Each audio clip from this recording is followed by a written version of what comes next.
Anywhere you go, anywhere you go, you belong. Anywhere you say, anywhere you say, anywhere. Assalamualaikum. Sound okay kah sound?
So malam ni saya nak bercakap bab zikrullah. Bab zikrullah saja.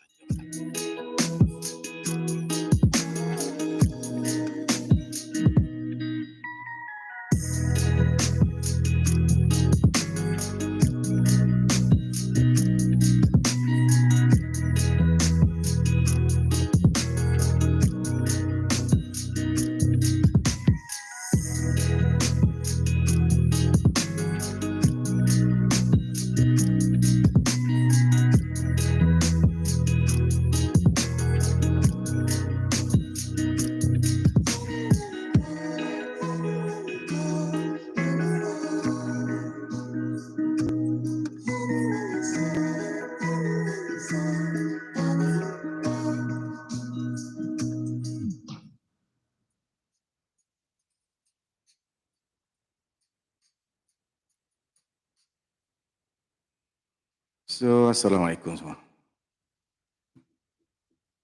So malam ni saya nak bercakap bab zikrullah sahaja malam ni.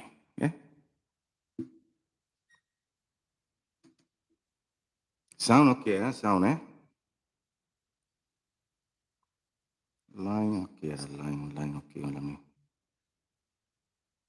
So bila kita bercakap bab zikrullah,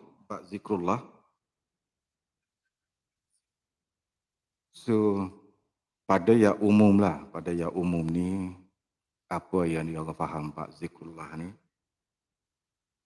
ada pada sebutan.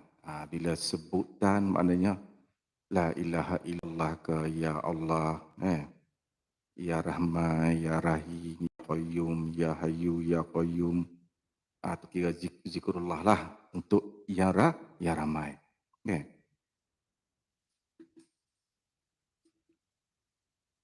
So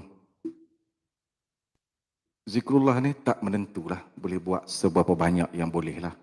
Ada golongan tertentu ni dia tak suka bila orang buat zikrullah yang tertentu, jumlah yang tertentu. Adalah segolongannya tu.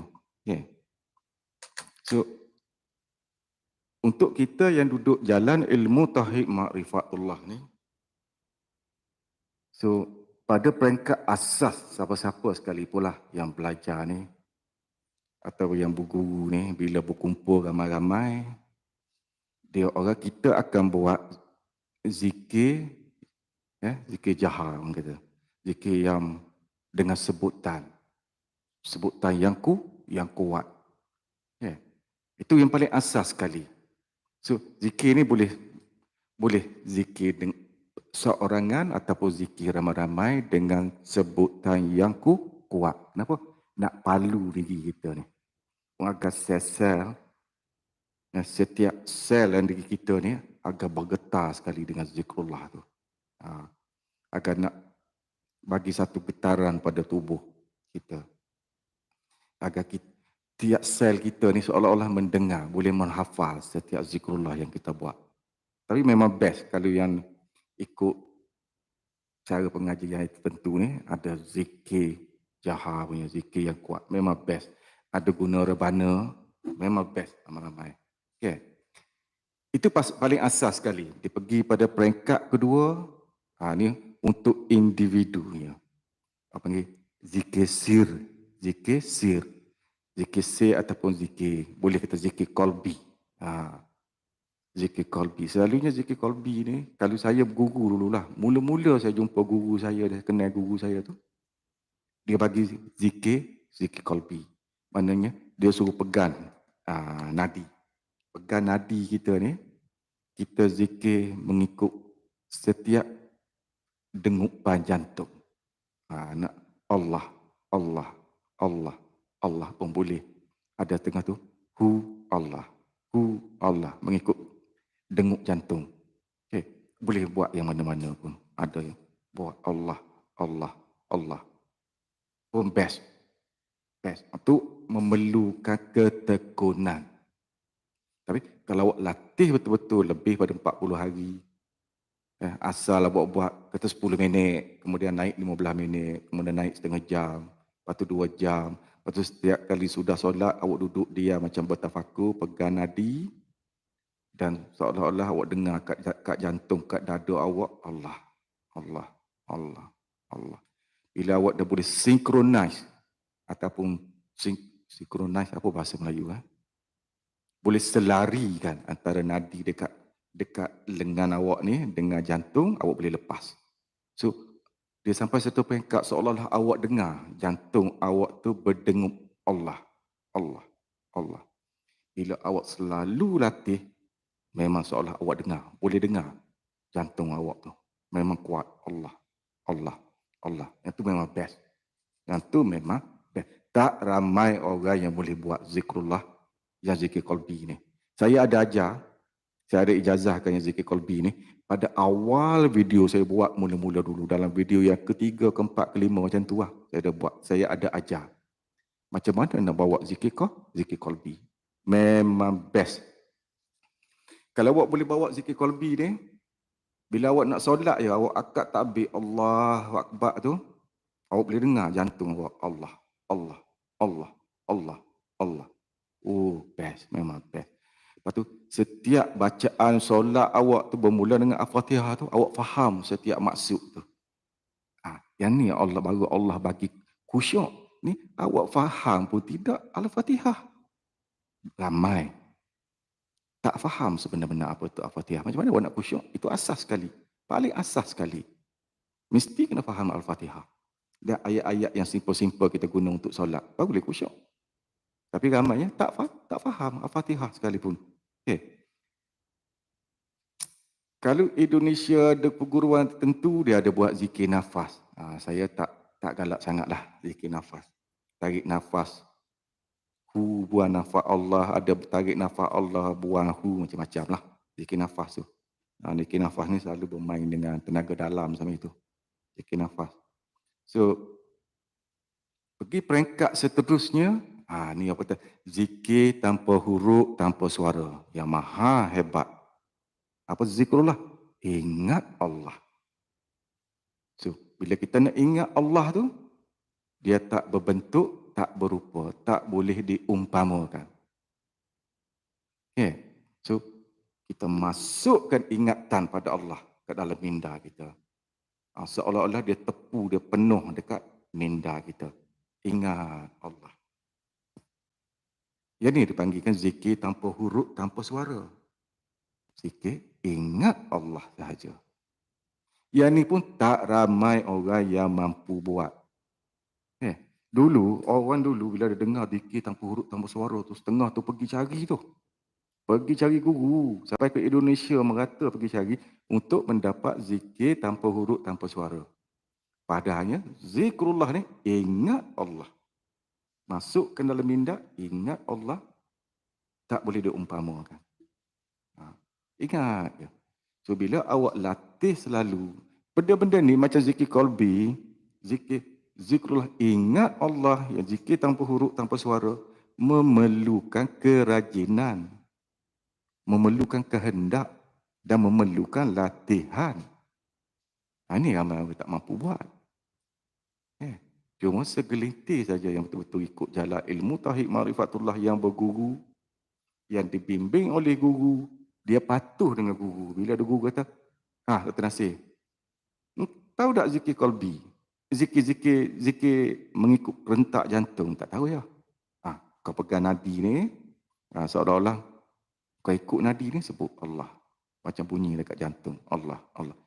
Bila guru bagi tu, guru buat, patuh dengan guru. Pergi lagi jumpa orang, ada buat ya.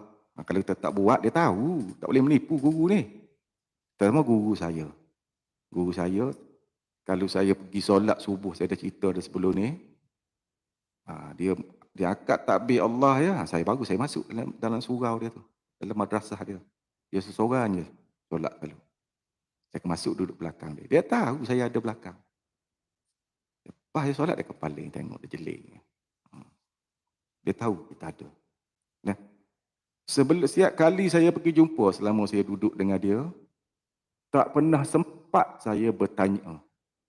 Apa niat saya nak bertanya dia, dia dah tahu dah. Dia dah tahu semua dah. Jadi macam mana kita nak tipu dia? Kita dah tahu dah dia akan tahu. Kalau dia suruh buat je lah. Kalau nak tipu, tak boleh. Itu pentingnya berguru. Patuh pada guru. Kita tahu guru kita ni memang tak boleh nak tipu pun. So, bila kita pergi pada satu peringkat, ya zikir qalbi itu memang best lah kalau boleh buat. Tapi walaupun kita buat zikrullah, ingat Allah, tapi yang nak berlatih buat zikir qalbi pun boleh buat sekali, tak ada masalah pun. So, dia sampai satu peringkat melihat zikrullah, melihat perbuatan Allah, melihat afa'al Allah, melihat zat Allah. Dah zikrullah dah. Mendengar sekali pun mendengar kebesaran Allah. Dengar muzik, melihat kebesaran Allah, kehebatan ilmu Allah. Ada pergi satu peringkat yang lain. Bila sampai satu peringkat, awak dah berjaya bawa sifat-sifat terpuji Rasulullah. Tak bawa habis pun, orang-orang ni dia mula dah dapat kejenihan hati nurani. Boleh dia bawa sifat-sifat terpuji Rasulullah. Sifat sidik, amanah, tabligh, fatanah.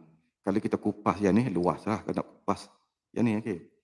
So, dia mula bawa sifat-sifat terpuji. Dia tak ada nak sombong, dia tak ada nak takabur dah, dia tak ada nak bangga diri, dia tak ada nak khianat, dia tak ada nak menipu, dia tak ada nak sakit hati, dia tak ada nak berdendam dah. Kalau dia berjual, kalaupun dia tak menipu. Ini pergi sampai tahap ni, semua sifat-sifat terkeji tu hampir tak ada dah. Dia tak ada dah. Bila melihat sesuatu pun dia melihat sifat, dia tahu dah di sebalik tu zat yang wajib wujud. Dia tahu apa afa'al yang keluar tu, semua tertulis di Lauh Mahfuz lah. Dia boleh menerima keadaan tu. Dia boleh bawa semua-semua ni. Bila berlaku sesuatu, dia tahu ini adalah takdir Allah. Ini adalah ketetapan Allah. Dia dah faham semua dah yang tu. So, tanpa dia sedar, bila dia sibuk dengan kerja dia, susah dia nak ingat Allah. Tapi dalam setiap perbuatan dia tu, dah zikrullah dah. Dia buat kerja ikhlas, tak ada nak khianat, tak ada nak dengki. Dia ada sifat ihsan. Bila berjual beli, dia tak menipu, dia tak khianat, dia tak dengki. Dengan sendirinya, seluruh perjalanan kehidupan dia tu dah zikrullah. So, dia tahu nak sesuai. Ada masa dia nak buat cara sebutan, la ilaha illallah. Ada masa dia nak zikir qalbi, ingat Allah, Allah, Allah. Ada masa dia nak zikrullah, ingat Allah saja. Dia tahu nak pergi pada yang mana dia suka bila dia bawa amal tu. Jadi zikir tu banyak sebenarnya. Banyak je ni. So, atas peringkat awak pergi dan atas kefahaman awak, guru akan buka kefahaman atas kefahaman tu. Jadi bukan sekadar duduk pada sebutan saja. Bukan duduk pada zikir qalbi saja, bukan duduk pada zikir nafas saja, bukan zikrullah ingat saja. Sampai satu peringkat, lihatan pun dah jadi zikrullah. Dalam pendengaran pun dah jadi zikrullah. Pergi sampai satu peringkat, setiap nafas kehidupan, setiap dengut nadi pun dah zikrullah dah. Nak buat sesuatu tak elok, dia ingat Allah. Nak buat tu dia ingat Allah. Nak buat ni dia ingat Allah. Dia tengok tu dia ingat Allah. Dengan sendiri dia bawa sifat-sifat terpuji tu. Dah zikrullah. So, sebenarnya malam ni saya nak buat zikir. La ilaha illallah ramai-ramai. So, saya buat dalam Google Meet. Okay. Saya akan buat dalam Google Meet. So, saja saya masa dulu kita masa berguru dulu buat ramai-ramai zikrullah. Buat cara jaha, ada rebana. Best. Syok juga. Syok. Memang syok. So, malam ni saya nak pasang satu video yang zikrullah la ilaha illallah ada rebana dan kita akan ikut ramai-ramai. So, nak buat zikir ni, kau kena ada mic, kena ada earphone. Sebab kita tak semestinya kita kena berkumpul satu tempat. Boleh duduk jauh, duduk dalam bilik, tempat tak ada orang, pasang Google Meet, join Google Meet, pasang earphone, dengar tu, kita zikrullah. Semua buka mic dan kita zikir ramai-ramai, kita seolah-olah berada ramai-ramai bila kita dengar. Yang ni. Kita akan buat sekejap lagi pukul 10.30. Ramai-ramai dalam Google Meet. So, kalau adalah yang tonton malam ni lah, katalah berminat nak join. So, kita nak testing, tengok. Boleh tak kita merasai bila kita berzikir ramai-ramai pakai earphone, seolah-olah kita ni duduk walaupun jauh, tapi rasa macam dekat semua. Macam berkumpul. Kita nak testing malam ni. So, kalaulah ada yang tonton malam ni lah, yang kata berminat nak join Google Meet ni, cuma awak perlu download Google Meet. Download saja, tak perlu buat apa pun. Yeah. So, kalau saya nak tahu, ada tak yang berminat nak ikut Google Meet malam ni? Kalau saya pasanglah Google Meet. Ada tak?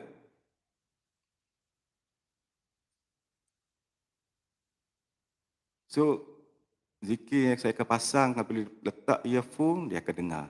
La ilaha illallah, la ilaha illallah, la ilaha illallah. Saya akan pasang video ni dan kita ramai-ramai ikut, semua pasang pakai earphone, buka mic dan kita bawa zikir sekali. Yang ni, 1,000. La ilaha illallah. So, kena duduk dalam bilik lah. Berasingan lah. Kalau dalam keluarga nanti, awak dengar sedap. Sebab awak pasang earpiece punya. Earphone. Tapi orang yang dengar ni, apa ni? Apa kena ni seorang-seorang ni duduk berzikir ni? Sebab bila awak pakai earphone memang sedap nanti. Seolah-olah awak ramai-ramai. Sebab awak akan dengar orang lain juga yang berzikir sekali. Kalau 10-20 orang boleh dengar 20 orang semua pakai. Dan semua kena pakai earphone lah. Kalau nak menikmati, nak menghayati, nak merasai zikrullah. Dan kalau nak buat seorang, lalai, tak nak buat. Banyak kerja, okey. Kita buat ramai-ramai, cuba malam ni. So, kalau ada siapa yang rasa nak follow, cuba thumb up, saya nak tahu. Berapa orang? Dan kalau ada yang nak follow, mungkin saya akan masukkan link tu di dalam komoditi. Yang mana subscribe vlog Dr. Nasir ni, saya hantar dalam community punya. So, kalau dapat di community tu, awak just tekan saja Google Meet tu, link tu. So, dengan sendiri awak akan join Google Meet. Okay, berapa orang yang nak follow malam ni? Yang bukan member. Ataupun member sekalipun. Saya buka. Ya, kita ada 20 orang lebih malam ini. Siapa yang nak join? Memang malam ni ramai. Ramai malam ni. Dan kita testing malam ni. Ada siapa nak join ke? Bagi tak up kat saya.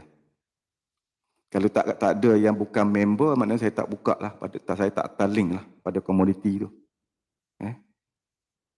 Komuniti kita yang mana ikut vlog Dr. Nasir. Kalau ada, baru saya hantar. So, kalau siapa yang berminat, kena ada earphone, download Google Meet, thumb up dekat dalam komen ni. Thumb up saja dalam komen ni. Saya nak tahu berapa orang yang akan ikut.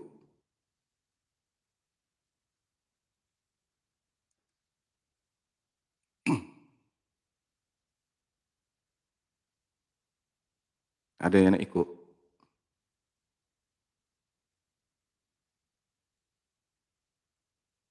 Sebelum saya tutup, kita dengar video satu daripada Ustaz Buyash, Ustaz apa ni? Bakit. Satu video daripada dia.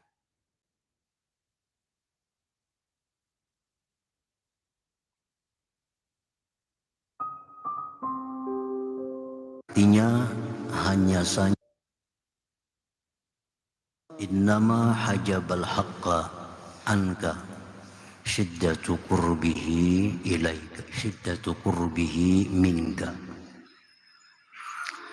Artinya hanya saja mendinding akan Tuhan daripada engkau oleh bersangatan dekatnya Dia daripada engkau.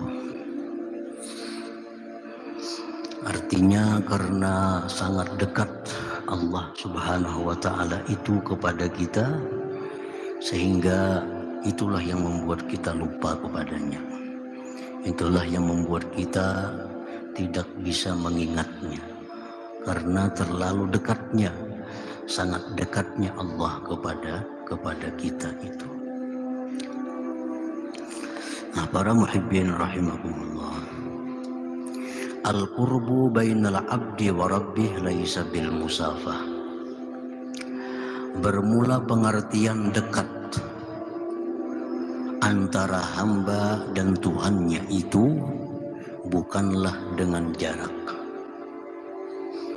Jangan diartikan dekatnya Allah kepada kita seperti dekatnya kita dengan sebahagian kita. Nah, dekatnya Tuhan dengan hambanya itu bukan berjarak. Idh tahayyuzu 'ala Allah muhal, karena mengambil tempat atas Allah itu mustahil. Kalau berjarak sekian sentimeter misalnya, berarti bertempat. Sedangkan bertempat itu atas Allah adalah mustahil. Artinya kada terupa oleh akal. Allah itu bertempat. Sebab Allah Subhanahu wa Ta'ala sebelum menciptakan tempat, Allah sudah ada. Dan adanya Allah sekarang ini seperti adanya Allah dahulu kala. Sebelum adanya atas, bawah, kiri, kanan, muka, belakang, itu Allah sudah ada. Sebelum adanya tempat, Allah sudah ada. Nah, sampai sekarang adanya Allah seperti dahulu. Nah, oleh karena itu mustahil Allah mempunyai tempat. Nah, jadi pengertian bahwa Allah itu dekat dengan hambanya, sangat dekat dengan hambanya, itu tidak dimaksud dengan bertempat, berjarak. Wa innamal muradu bi qurbillah minal abdi annal abda mawjudun mustamirrun billah ay bi ilmillah wa qudratihi wa iradatihi wa riayatihi. Dan hanya saja dimaksud dengan dekatnya Allah dari hamba. Kalau kada berjarak tadi, apa artinya? Apa maksudnya dekat?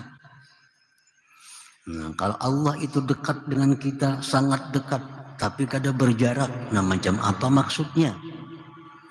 Maksudnya dekatnya Allah daripada kita itu, dari hamba itu, bahwasanya hamba itu ada, terus ada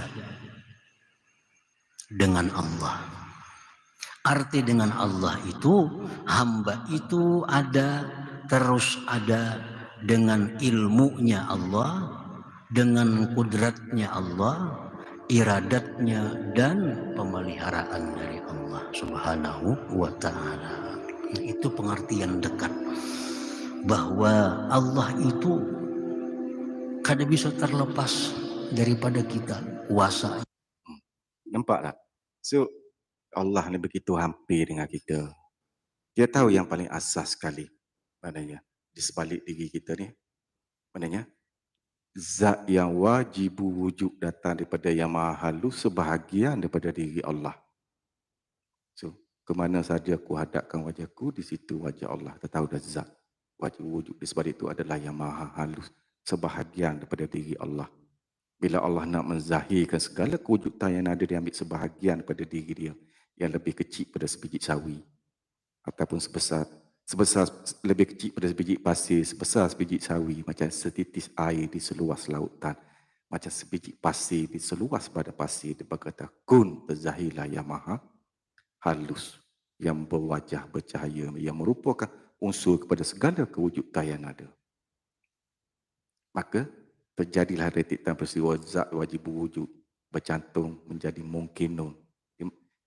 Mungkinun, iaitu terciptanya luh mahfuz, dimasukkan ruang dan masa dan terwujud segala kewujudan yang ada. Okay. So, kita tahu di sebalik diri kita, daripada hujung rambut sampai hujung kaki, zahir dan batin. Zat yang wujud sebahagian daripada diri Allah. Dan Allah sertakan dengan dia pinjangkan 7 sifat makni. Sifat kudrat, iradat, samuk, basuh, kalam, ilmu, hayat. Barulah kita boleh merasai kehidupan. Sifat-sifat dia tu. Kudrat, kekuatan. Tu kita boleh bergerak sebab kudrat yang dia bagi pinjam. Iradat, kehendak dia yang bagi. Penglihatan, pendengaran, berkata-kata. Ilmu tu pun Allah bagi pinjam. So kita bila kita berilmu, kita tak akan sombong. Sebab Allah yang pinjamkan ilmu tu pada kita. Hidup, sifat Allah. Itu kita melalui kehidupan. Dapat hidup, dapat bergerak. Jadi, dia begitu hampir melihat di sebalik diri kita, sifat-sifat dia. So, saya rasa cukup dalam malam ni. Saya nak prepare untuk nak buat zikrullah. Zikir mengamai la ilaha illallah. So, berapa orang yang nak follow? Ada 2-3 orang. Okay. Saya akan hantar dalam link dalam community. So, awak tunggu. Dapat je, saya buka open untuk yang ramai malam ni. Kalau nak join. Tapi kena ada earphone. Apabila masuk, kena memperkenalkan diri. Kena tunjuk muka. Tak boleh nak menyorok-menyorok. Okay. So, saya rasa sampai sini dulu. Sebab saya nak prepare untuk nak buat. Kita nak berkumpul dengan ramai depan ni dalam Google Meet. Okay. Tak lama dah. Dalam 10 minit lagi. Okay. So, sebelum saya sudahi, bawalah sifat-sifat terpuji Rasulullah. Okay. Sifat sidik, amanah, tabligh, fatanah. Okay. Jangan ada sombong, takbur, bangga diri, khianat. Baru kita boleh hidup dengan aman. So, baru Allah kata, wahai jiwa-jiwa yang tenang, kembalilah. Kita nak pergi ke situ. Kita nak pergi pada fakir, miskin, hina, kehambaan, kefakiran. Kita nak pergi situ. Okay, bye semua.